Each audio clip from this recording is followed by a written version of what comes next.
Prime Minister Narendra Modi on Saturday announced a grant of $1.5 billion for upgrading 20 Indian universities to world-class standards. In the next 5 years, the federal government will provide the amount to top 10 universities, each in the private and public sector, and make them world-class.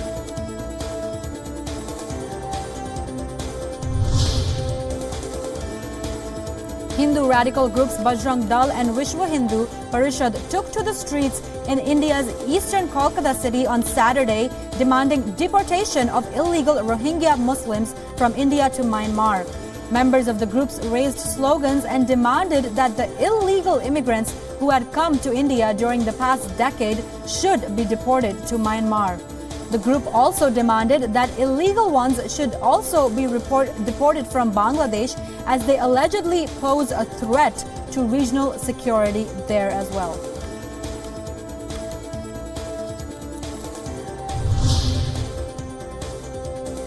Members of the transgender community in India's northern Allahabad city attained monkhood and celebrated their third foundation day of their hermitage in the city by offering prayers. According to local media reports, 60 transgenders were ordained into monkhood.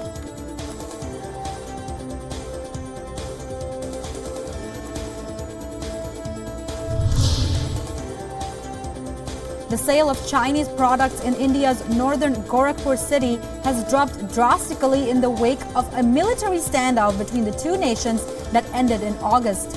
In the run-up to the Hindu festival of Diwali, people across the country splurge on buying a host of electronic items, especially decorative ones like lights, lampshades, and so on. However, this time they want Indian over Chinese items, which are cheap.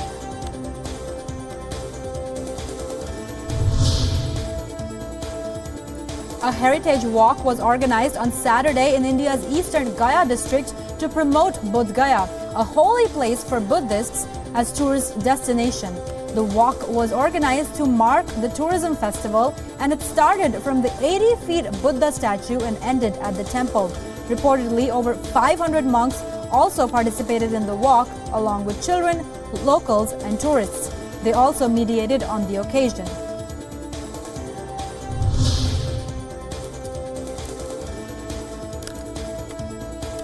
Fishermen bodies in the southern Tamil Nadu state on Saturday demanded a concrete solution to the long festering issue of arrests of Indian fishermen by Sri Lanka, as representatives of the two nations met for joint working group meetings in New Delhi. President of Rameswaram Fishermen's Association said the two countries must come up with a concrete solution to the problem in the meetings.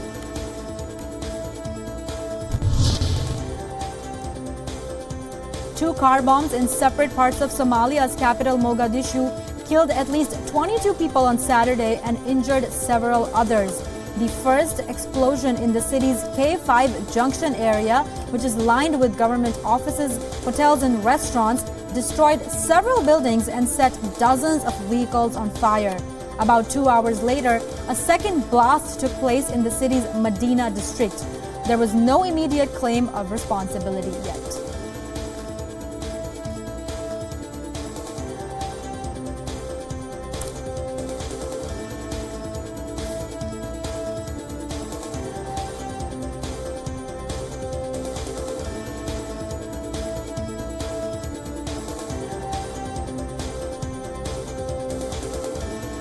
The Academy of Motion Pictures Arts and Sciences expelled producer Harvey Weinstein on Saturday, this after allegations that he sexually harassed or assaulted a number of women over the past 3 decades. The Academy said in a statement that its Board of Governors voted well in excess of the required 2/3 majority to immediately expel Harvey Weinstein from the Academy.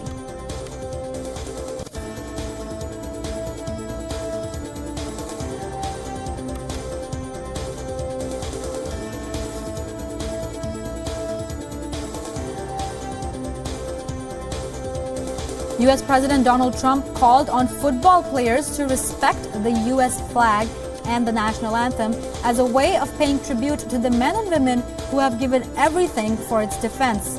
In the last several weeks, Trump has denounced football players who have bent down on one knee during the playing of the national anthem before kickoff. The gesture, initiated last season by then San Francisco team, is intended to call attention to what the protesting players see as a pattern of racism.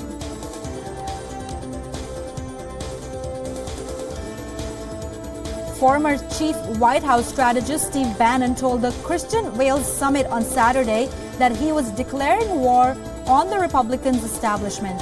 As Trump's chief strategist, Bannon has fought numerous battles with senior aides serving President Donald Trump and top Republicans in the Congress over the administration's policy agenda.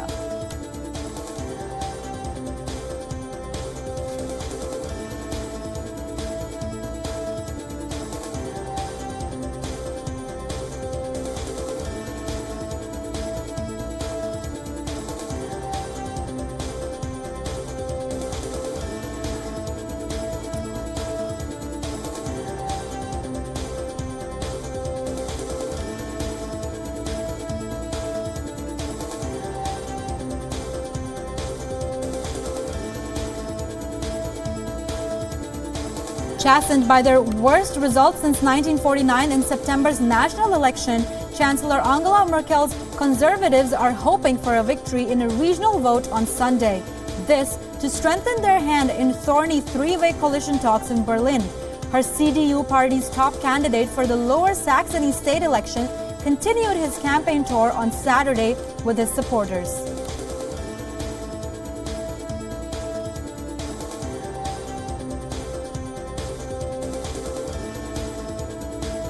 Preparations are underway for a vote in Venezuela today that will choose 23 state governors and test whether the political opposition retains the support of the broader public after mass protests. Some 50 international observers arrived in the country on Friday to oversee the voting process, after street protests led to at least 125 deaths failed to dislodge Maduro earlier this year. The opposition shifted its focus to Sunday's elections and is looking to take advantage of the low approval ratings of President Nicolas Maduro.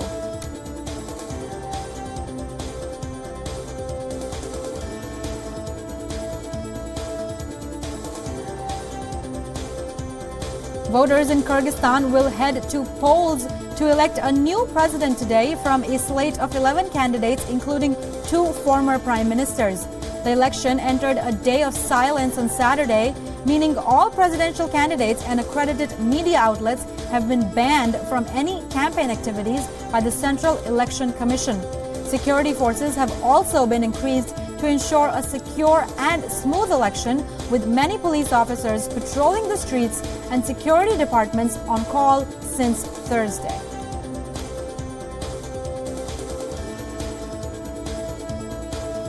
The leader of Austria's far-right Freedom Party, Christian Strach, has concluded his campaign Saturday ahead of the start of a voting in a parliamentary election on Sunday. In a speech at a rally in Vienna, Strach reiterated his hardline position against immigration from the Islamic world and repeated his call for an immediate end to the European Union membership talks with Turkey. Austria's election will feature a three-way race between the Conservative People's Party, the Social Democrats, and the far-right Freedom Party.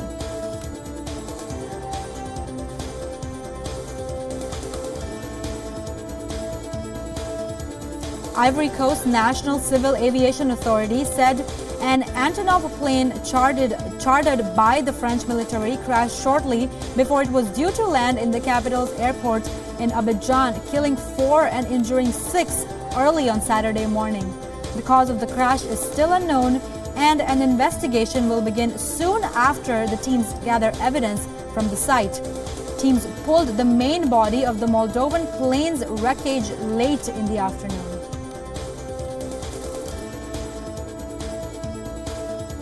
The managing director, Christine Lagarde, and IMFC chair and governor of the Bank of Mexico, Agustin Carstens, both sounded an optimistic note about NAFTA during a press conference at the World Bank IMF annual meetings in Washington on Saturday. Lagarde said trade is an engine for growth, but added it is perfectly legitimate to revise and improve long-standing agreements. Carstens echoed those remarks, saying he was expecting a win-win situation.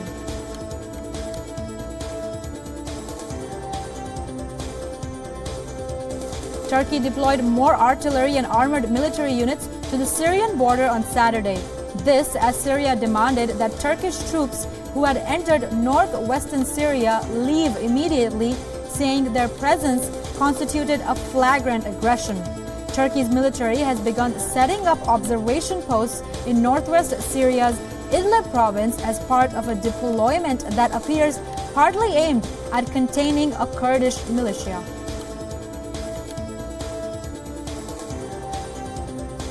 Tensions flared on Saturday in the ethnically mixed Iraqi town of Tuz Kurmatu after a clash between Kurdish and Shiite Turkmen political parties.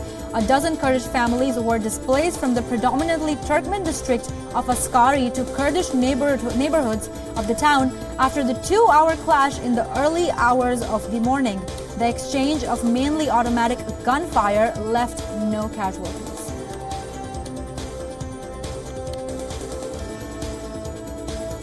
The former president of a Vatican-owned hospital in Rome on Saturday was convicted of abuse of office for diverting nearly $500,000 of funds to renovate a top cardinal's luxury apartment. The Vatican court, a 3-judge panel, gave Giuseppe Profeti a 1-year suspended sentence.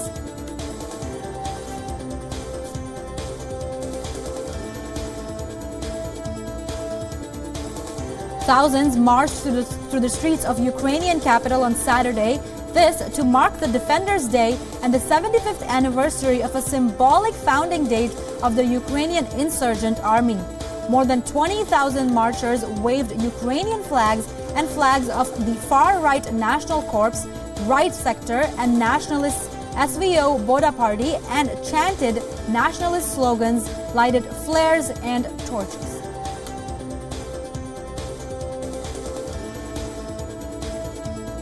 Venezuela officially launched a cross-bank mobile payment system on Friday to ease the shortages of cash.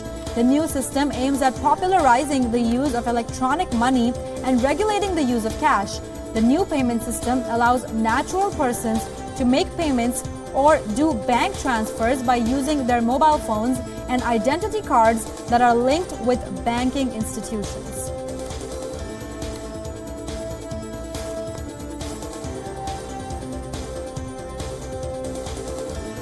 Thousands more Californians evacuated their homes on Saturday. This as fierce wildfires spread due to constantly shifting winds, and officials expect the official death toll of 38 to rise with hundreds of people still missing. Thousands of firefighters were battling 16 major wildfires, some encompassing several smaller merged blazes in areas north of San Francisco, consumed nearly 214,000 acres over 7 days.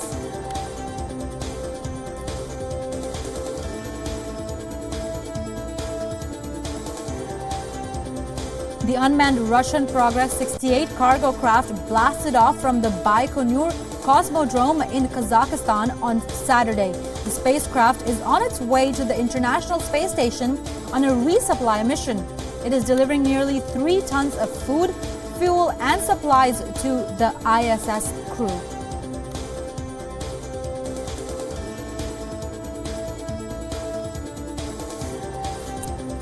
Siberian ice swimmers opened a season of bathing with the Tea Party in the cold waters of Russian Lake Baikal on Saturday. A group of 30 enthusiasts took off their warm coats and braved the temperature of around 7 degrees centigrade to take a 1-kilometer swim in frosty water, then finish off with hot tea on a floating tray.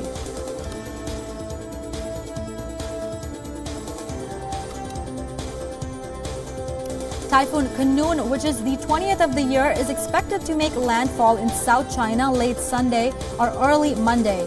China's National Meteorological Center continued to issue yellow alerts Saturday against Kanun, forecasting that the typhoon would approach the waters northeast of Hainan and west of Guangdong at the speed of 10 kilometers per hour and make landfall in Hainan or Guangdong on Sunday night or Monday morning.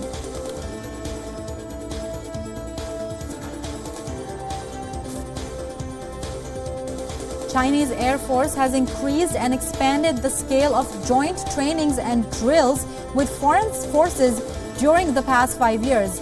This covered many areas including systemic confrontation, anti-terrorism and military competitions. The joint trainings and drills have improved the combat capability and upgraded the training level of the Chinese Air Force.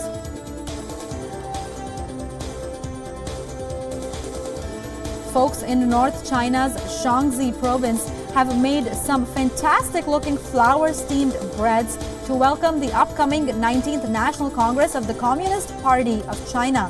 The special-made bread, as high as 1.5 meters, was made by villagers of Wengzi County, which is well known for the traditional bread making in the country. Villagers made dozens of flowers like peonies, lotus flowers, and Chinese roses out of the breads and put Chinese characters reading "Welcome the 19th CPC National Congress" as decorations.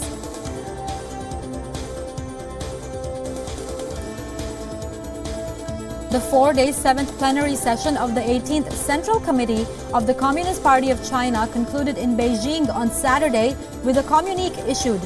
President Xi Jinping, General Secretary of the CPC Central Committee, delivered a work report at the meeting. According to the communique, it was decided that the 19th CPC National Congress will be convened from October 18th in Beijing.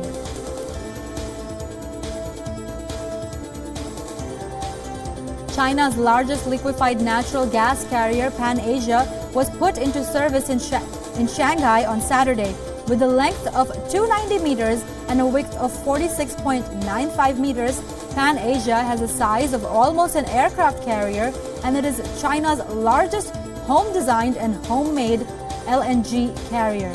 Pan Asia is able to carry 174,000 cubic meters of LNG. This amount of liquefied natural gas can gasify to 107 million cubic meters of natural gas.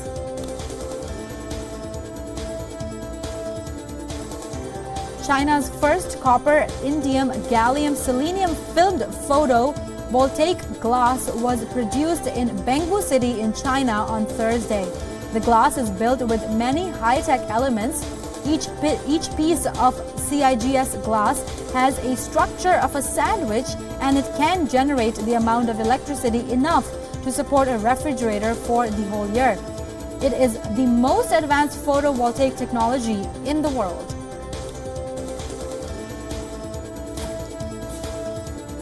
A Chinese-developed regional jetliner equipped with the Beidou navigation system has successfully completed a test flight on Saturday. The test flight was carried out from an airport in East China's Shandong province on Saturday morning. It was the first time a domestically produced regional jet has been equipped with the Beidou navigation system. The flight tested the performance of the onboard navigation information receiver, the ground-based signal enhancement system, and the short message function of the system.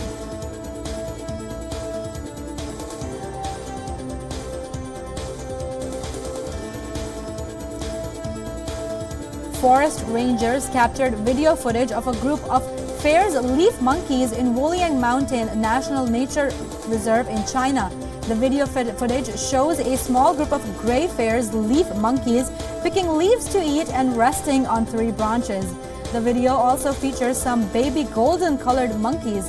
Fair's leaf monkeys can be found in Myanmar, Thailand, Vietnam, and Yunnan province of southwest China.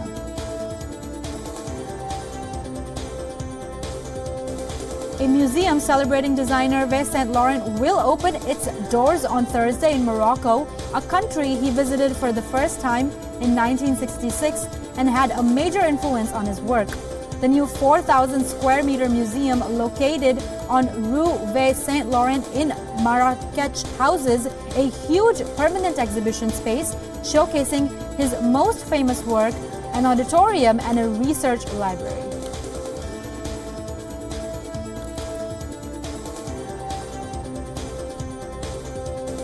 Colorful hot air balloons of different shapes and sizes dotted the skies above New Mexico early Saturday morning. This on the penultimate day of the 46th International Balloon Fiesta. Hundreds gathered at the Balloon Fiesta Park to enjoy a ride on the giant balloons, mainly shaped like cartoon animals as they soared high into the skies. The 9-day event features balloons from 50 countries in the world.